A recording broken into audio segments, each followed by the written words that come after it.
நாடோடிகள் dialogue வரும் தெரியுமா? சசிகுமார் சொல்லுவான்ல, காசு இருக்கவன் தான் கொடுத்துட்டு வேலைக்கு போயிட்டா காசு இல்லாதவன் என்ன பண்ணுவான்? காசு முதல் கோணல் முற்றிலும் கோணல் ஆயிரும், வேண்டவே வேண்டாம். யார் இருந்தாலும் பரவாயில்ல, இந்த எக்ஸாம்னா அடுத்த எக்ஸாம் எழுதிக்கிறேன் அப்படின்னு நான் சொல்லிட்டேன், ஸ்ட்ராங்காக சொல்லிட்டேன். அதே மாதிரி வேலையும் வாங்கியாச்சு.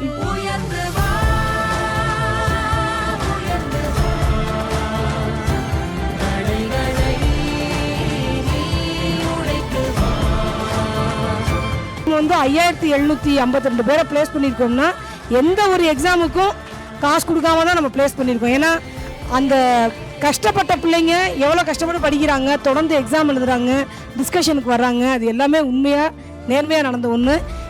இவங்கள பார்த்தீங்கன்னா நிறைய பேர் பொம்பளை பிள்ளைங்களை குறிப்பாக படிக்க வைப்பாங்க. கல்யாணம் ஆனதுக்கப்புறம் கூட மாமனார் மாமியார்லாம் நிறைய பேர் சப்போர்ட் பண்ணுவாங்க. ஸோ உங்களோட சக்ஸஸ் வந்து it's a very great success. Okay, வாழ்க வளமுடன்.